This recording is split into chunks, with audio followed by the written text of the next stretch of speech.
মিম আসামি মিম ফোন থেকে তাকে ফোন দেয় এবং আসতে বলে, তারা মৌজ মাস্তি করবে ইত্যাদি কথাবার্তা বলে, তুমি আসো। একটা পর্যায়ে তার ট্রাপে পড়ে সে গাড়ি নিয়ে ওখানে উপস্থিত হয়।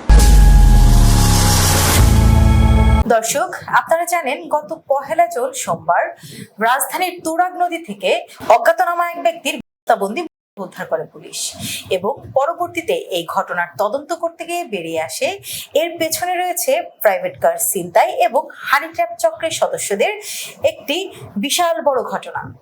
এই বিষয়ে বিস্তারিত আমরা জানবো আমাদের সহকর্মী মাহবুব আলম থেকে, এবং আপনাদের সাথে রয়েছে আমি স্নিগ্ধা আখি। জি মাহবুব আলম। ধন্যবাদ আখি, ধন্যবাদ নতুন সময় দর্শকদের যারা আমাদের এই অনুষ্ঠান রীতিমতো দেখছেন।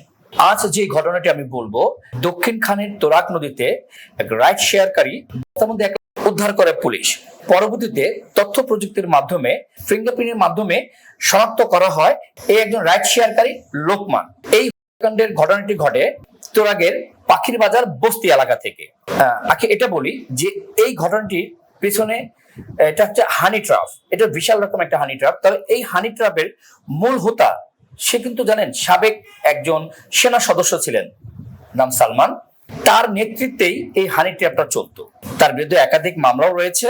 কিন্তু এই ট্র্যাপের 4 জন সদস্য ছিল। তাদের মাঝে একজন মেয়েও ছিল, মিম নামে, জান্নাতুল ফেরদৌস মিম।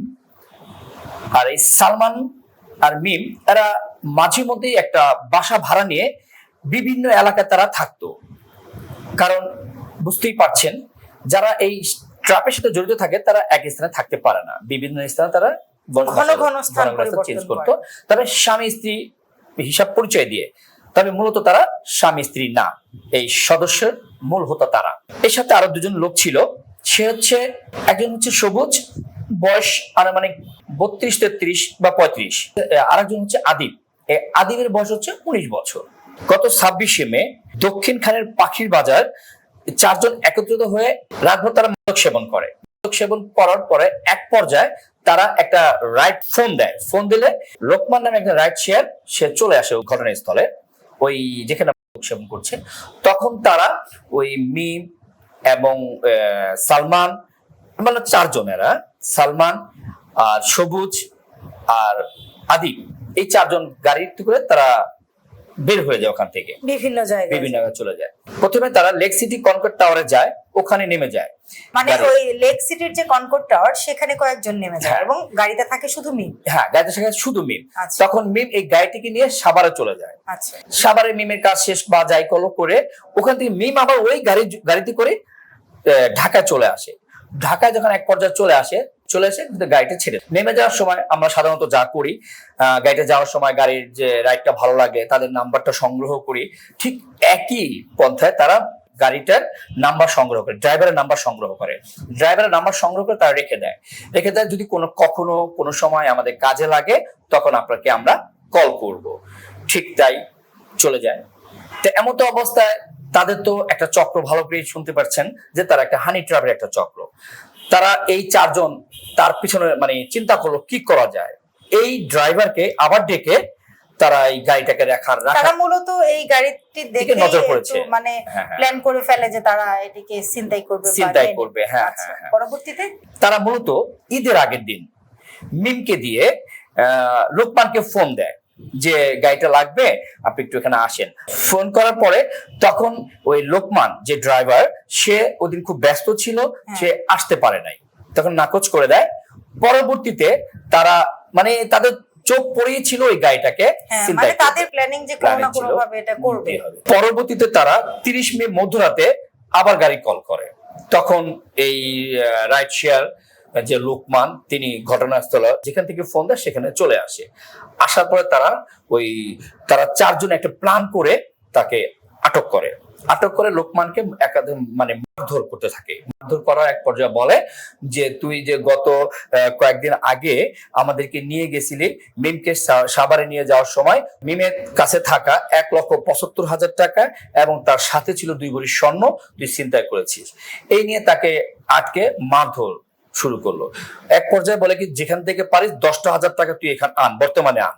তখন একজন রাইট শেয়ার, সে 10,000 টাকা বললেই তার হয় না, সে আনতে পারে নাই। এক পর্যায়ে তাকে বেদম আকারে মারধর শুরু করলো। পরে মার খেতে খেতে এক পর্যায়ে লোকমান মানে ঢলে পড়ে। তখন তারা কি করবে? তখন কোনো উপায় না পেয়ে তারা বস্তাবন্দি করে তুরাগ নদীতে তারা ফেলে দেয়। সেখান থেকে পরবর্তীতে এই ঘটনার তদন্ত নেয় পিবিআই এবং পুলিশের তৎপরতায় এই চক্রের সদস্য যে 4 জন ছিল তাদেরকে ধরতে গ্রেফতার করতে সক্ষম হয় পুলিশ। গতকাল 6 মে 60 ফিটে পিবিআই এর অতিরিক্ত ডিআইজি এনায়েত হোসেন মান্নান সংবাদ সম্মেলনে সংবাদকর্মীদের জানান, এই ঘটনাটি মূলত প্রাইভেট কার ছিনতাইয়ের জন্যই করা হয়েছে। এই ঘটনায় অভিযুক্ত 4 আসামিকে গ্রেফতারও করা হয়েছে এবং ছিনতাইকৃত যে প্রাইভেট কারটি সেটাও জব্দ করা হয়েছে গাজীপুর গাছা এলাকা থেকে। এই ঘটনার যে মূল আসামি যে সাবেক সেনা সদস্য সালমান, সে 164 ধারায় স্বীকারোক্তিমূলক জবানবন্দি দিয়েছেন। তবে আরেকটি কথা জানিয়ে রাখি, এই যে হানি ট্র্যাপ চক্রের সদস্যরা এর আগেও একাধিক চক্র সাথে জড়িত ছিল এবং তাদের নামে বিভিন্ন থানায় একাধিক মামলাও রয়েছে। জি, ধন্যবাদ মাহবুব আলম। ধন্যবাদ দর্শক এতক্ষণ সময় আমাদের সাথে থাকার জন্য। আসলে আজকের যে ঘটনাটি আমরা জানলাম সেটি থেকে আমাদের সব থেকে মেন যে বিষয়টি জানার ছিল সেটি হচ্ছে যে এই যে রাজধানীর তুরাগ নদীর তীরে পাওয়া একটি অজ্ঞাতনামা এটি কার ছিল? এটি কিন্তু ছিল লোকমান সর্দার নামের এক ব্যক্তি, যিনি রাইড শেয়ার করতেন। এই যে আমরা যারা রাইড শেয়ারকারী আছি, যারা রাত বা দিনে বেশিরভাগ সময়ে অপরিচিত বা পরিচিত জনের সাথে রাইড শেয়ার করে থাকি, নিজেদের ফোন নাম্বার শেয়ার করে থাকি, সেক্ষেত্রে কিন্তু একটু সচেতন হতে হবে।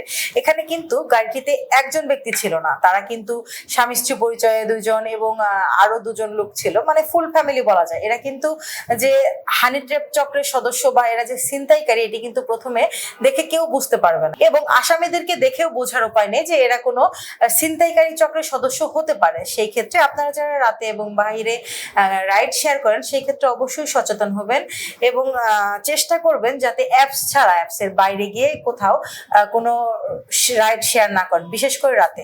তো আজকের মতো বিদায় নিচ্ছি, পরবর্তীতে দেখা হবে অন্য কোনো ঘটনা নিয়ে। ততক্ষণ পর্যন্ত ভালো থাকুন, সুস্থ থাকুন। আল্লাহ হাফেজ। আল্লাহ হাফেজ।